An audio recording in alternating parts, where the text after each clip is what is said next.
இன்றைக்கி நம்மளுடைய வீடியோவில் வாழ்க வளமுடன் தலைப்பு கொடுத்துருக்கேன். எதுக்காக வாழ்க வளமுடன்ற தலைப்பு கொடுத்துருக்கேன்னு தெரியுமா உங்களுக்கு? நம்ம நல்லாவே வாழக்கூடாதுன்னு நினைக்கிறவங்கள பார்த்து நம்ம சொல்ல வேண்டிய ஒரே வார்த்தை வாழ்க வளமுடன் அப்படின்னு சொல்லுங்கள். ஏன்னா அவங்களுக்கு அதுதான் நம்ம கொடுக்குற பதிலடி. அதை எப்படி செய்கிறதுன்னு சொல்லி நான் இந்த வீடியோவில் நான் உங்களுக்கு சொல்லியிருக்கேன். வீடியோ ஸ்கிப் பண்ணாமல் பாருங்கள். இன்றைக்கி காலையில் ஜம்முன்னு ஒரு தோசையும் நல்லா எங்கள் வீட்டுக்காரர் சிக்கன் வாங்கும்போதே அப்பம் வாங்கிட்டு வந்தார். அதையும் சாப்பிட்டுட்டு கிச்சனை க்ளீன் பண்ணி வச்சுட்டு பார்த்திங்கன்னா அப்படியே வெளியில் நாங்கள் இன்றைக்கி கிளம்பிட்டோம். என்னுடைய தோசை ரெசிபி உங்களுக்கு வேணும் அப்படின்னு சொன்னால் நீங்கள் அளவுகள் கேளுங்க, நான் உங்களுக்கு கண்டிப்பாக அடுத்த வீடியோவில் கூட சொல்கிறேன். நம்மளுடைய தோசை நல்லா முறுமுறுன்னு கேட்குறவங்களுக்கு முறுமுறுன்னு வரும், நல்லா சாஃப்டாக கேட்குறவங்களுக்கு சாஃப்டான மெது தோசையும் ஊற்றலாம். நம்மளுடைய தோசை அளவு நான் அடுத்த ரெசிபி நீங்கள் வேணும்னு சொன்னால் போடுறேன்.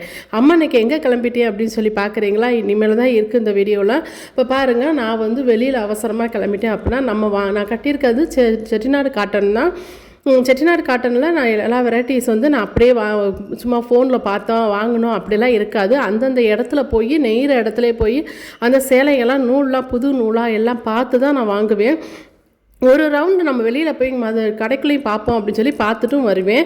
இன்றைக்கி நான் பார்த்தீங்கன்னா நல்லா மாட்டிக்கிட்டடா பங்கு அப்படின்னு வானை என்னை பார்த்து சொல்கிற மாதிரி இருந்துச்சு. என்னடா சூழ்நிலை பார்த்தா அடிக்கிற வெயில் மண்டையை பொழக்கிற மாதிரி இருந்துச்சுங்க. எல்லோரும் கொடை பிடிச்சி ரோட்டில் நடந்து போகிறாங்க. ஆகா, கொடை எடுக்காமல் வந்துட்டேனே அப்படின்னு நினச்சிக்கிட்டு தான் இருந்தேன். ஸோ நான் பார்த்தீங்கன்னா இந்த சாரீஸ் எல்லாம் செட்டிநாடு காட்டன்ஸ் எல்லாம் வெளியில் எப்படி இருக்குதுன்னு எல்லாம் பார்த்துட்டு அப்படியே நம்மளுடைய ஹரிஸ் பேக்கில் ஒரு டீயை குடிச்சிட்டு வந்தால் பார்த்தா மாட்டுனது வெயிலில் இல்லைங்க, மழை இல்லைங்க, சரியான மழையில் மாட்டிக்கிட்டோங்க. என்னடா இன்னைக்கு போட்ட தலைப்புக்கு அம்மா பேசலையே அப்படின்னு நினைக்கிறீங்களா? சொல்கிறேன் கேளுங்க. நம்மளுடைய ஒரு காரியம் செய்ய போகிறோம் அப்படின்னு சொன்னால் மழை ஒரு தடைன்னு ஒரு சில விளங்காத வைக சொல்லுங்கள். ஐயோ, மழை தடையாகி போச்சே, காரியங்கள் எப்படி இருக்குது அப்படின்னு சொல்லும்போது அந்த மாதிரி ஆட்களை நீங்கள் உங்கள் வாழ்க்கையிலேருந்து வாழ்க வளமுடன் சொல்லி டாட்டா காமிச்சு அனுப்பி வச்சுருங்க. ஏன்னா என் வாழ்க்கையில் மழையும் வெயிலும் எப்படி இயற்கையோ அது மாதிரிக்கு நம்ம வாழ்க்கையில் நடக்கக்கூடிய கஷ்ட நஷ்டங்களும் இயற்கை தான். ஆனால் கடவுள் நமக்கு காட்டி கொடுக்குறது நம்ம நல்லாவே வாழக்கூடாதுன்னு நினைக்கிற ஜனம் யாருன்றதை நம்ம காட்டி கொடுக்குறதுக்கு தான் இந்த இயற்கை நமக்கு வரும்.